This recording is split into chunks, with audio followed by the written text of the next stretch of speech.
மனித நேயம் வளரட்டும். மனித பொறாமையை விலங்கு கோபத்தை விட மோசமானது என்று சொல்கிறார்கள். ஒரு மனிதன் இன்னொரு மனிதனை நேசிக்கிற மனநிலை வளர வேண்டும். பிப்ரவரி மாதம் 5ஆம் தேதி காஷ்மீர் ஒற்றுமை நாள் என்று கொண்டாடப்படுகிறதாம். அன்புக்குரியவர்களே, பாகிஸ்தானில் தான் இந்த நாள் கொண்டாடப்பட்டு கொண்டிருக்கிறது. நம்மளும் கொண்டாடலாம், நல்லது தான். ஏன்னா நாமெல்லாம் ஒற்றுமையாக வாழ்ந்தால் நல்லா தானே இருக்கும். 1990 தொடங்கப்பட்டதாக இந்த நாள் சொல்லப்படுகிறது. அதோடு மட்டுமல்ல, இது காஷ்மீர் மக்களுக்கு ஆதரவு கொடுப்பதற்காகவும் தெரிவிக்கப்படுகிறது. அதோடு அவர்களுக்கு அரசும் ஆதரவு கொடுக்கிறது.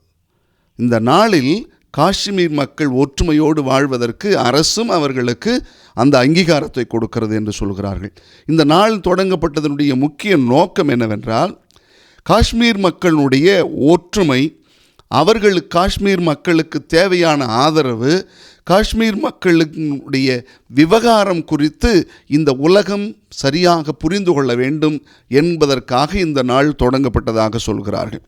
சர்வதேச நாடுகளின் கவனத்தை ஈர்ப்பதற்காகவும் இந்த நாள் கொண்டாடப்படுகிறது என்று சொல்கிறார்கள். அவர்கள் சந்திக்கிற பிரச்சனைகள் இருக்கிறது பாருங்கள், அதை குறித்து மக்களிடம் இந்த கருத்துக்களை பதிவு செய்ய வேண்டும் என்பது நோக்கமும் உண்டு. ஏன் இன்றைக்கி பாகிஸ்தானில் அரசு விடுமுறையாகவும் கொண்டாடி கொண்டிருக்கிறார்களாம் இந்த நாளில். இங்கே ஒரு குறிப்பும் நமக்கு தெரிஞ்சு வச்சுக்கிறது நல்லது. பாகிஸ்தான் பார்வையிலிருந்து பார்த்தா இந்த காஷ்மீர் ஒற்றுமை நாள் அவர்கள் சிறப்பாக கொண்டாடி கொண்டிருக்கிறார்கள். அவர்களுக்கு அது நல்லதாக படுகிறது.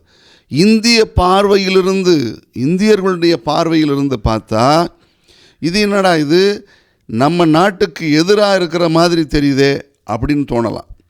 ஆனால் ஒன்று மட்டும் தெரிஞ்சுக்கோங்க, எல்லாரும் மனிதர்களாக, எல்லாரும் ஒன்றாக இணைந்து மனிதநேயத்தோடு வாழ இந்த நாள் துணை செய்யட்டுமே.